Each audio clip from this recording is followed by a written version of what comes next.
How God uses soulmates to shape you is not always gentle, and it is not always romantic. Sometimes it feels confusing, painful, and unfair. Sometimes the person who changes you the most is the same person who hurts you the deepest. And if you are watching this right now, maybe you are asking yourself, why did this person come into my life if everything feels so hard now? You meet someone, and suddenly life feels louder. Your emotions feel stronger. Old wounds you thought were healed start showing up again. You react in ways you never did before. You feel seen, and at the same time, exposed. This is where many people get confused. They think a soulmate is only meant to make life peaceful, but often a soulmate comes to reveal what is broken inside us so it can finally be healed. Many people today are struggling inside their families. Parents and children don't talk like they used to. Spouses live in the same house but feel emotionally alone. Brothers and sisters drift apart. Everyone is busy, stressed, tired, and emotionally overloaded. In this pressure, when a soulmate enters your life, whether as a partner, a close friend, or even a family member, they touch the exact places where you are already sensitive. You might notice that arguments become more intense with this person than with anyone else. Small misunderstandings turn into big emotional storms. You feel triggered, ignored, or misunderstood. Sometimes you feel like you are giving everything and getting nothing back, and this makes you question yourself. Am I too emotional? Am I too much? Why do I feel so lonely even when I'm not alone? The truth is, soulmates don't come to make you comfortable. They come to make you honest with yourself. They reflect your emotional patterns back to you. If you grew up in a home where your feelings were ignored, your soulmate will make you feel that pain again. Not to punish you, but to make you finally face it. If you learn to stay silent to keep peace, your soulmate may push you into situations where silence no longer works. Psychologically, this happens because the people closest to us activate our attachment system. Our brain connects love with safety, fear, and survival.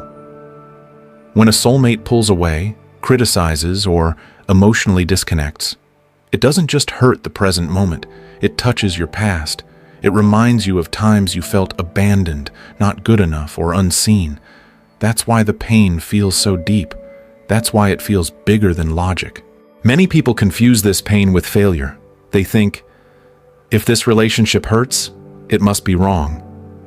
But growth is rarely painless. Emotional growth especially feels uncomfortable because it challenges habits you built to survive. A soulmate exposes those habits, the way you avoid conflict, the way you overgive, the way you shut down emotionally, the way you seek validation. Let me tell you a simple story. There was a woman who always believed she was strong because she never asked for help. She handled everything alone. Family problems, financial stress, emotional pain. Then she met someone who made her feel safe enough to finally lean in. But when she did, fear showed up. She became anxious. She expected abandonment. She needed reassurance. And when she didn't receive it perfectly, she felt broken. In reality, she wasn't becoming weak. She was becoming aware of a wound she had been carrying since childhood. Another story is very common. A man grows up in a home where emotions were never discussed. He learns to provide, to stay quiet, to avoid deep conversations. Then he meets someone who wants emotional connection, honesty, and vulnerability. Suddenly he feels pressured, criticized, and overwhelmed. He thinks the problem is the other person. But what's really happening is that he is being invited to develop emotional skills he was never taught. This is how soulmates shape you. They don't change you by force. They invite you to grow by making the old ways uncomfortable. So, what do you do when you are in this place? When loving someone feels heavy, confusing, and emotionally draining? First, stop asking, why is this happening to me? And start asking, what is this teaching me about myself? This small shift brings power back into your hands. Pain without meaning feels unbearable. Pain with understanding becomes manageable. Second, notice your emotional reactions instead of judging them. When you feel angry, hurt, or rejected, pause and ask yourself where this feeling started. Often the intensity is not about the present moment, it's about something much older. Understanding this reduces self-blame and helps you respond instead of react.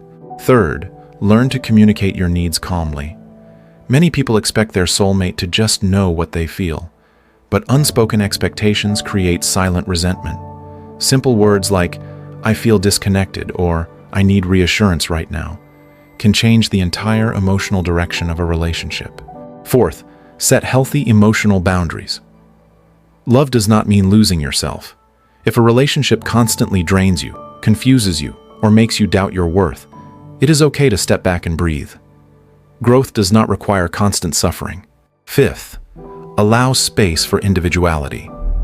Soulmates are meant to walk beside you, not consume you. When your entire identity becomes the relationship, fear increases. When you maintain your own life, peace grows. Sixth, accept that not all soulmates stay forever. Some come to teach you self-respect. Some come to teach you forgiveness. Some come to teach you how to let go. Their purpose is fulfilled not by duration, but by transformation. Seventh, be patient with yourself. Emotional change takes time. You are unlearning patterns that took years to form. Progress may be slow, but it is real.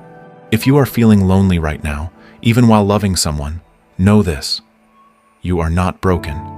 You are becoming more aware. Awareness is uncomfortable, but it is the doorway to peace.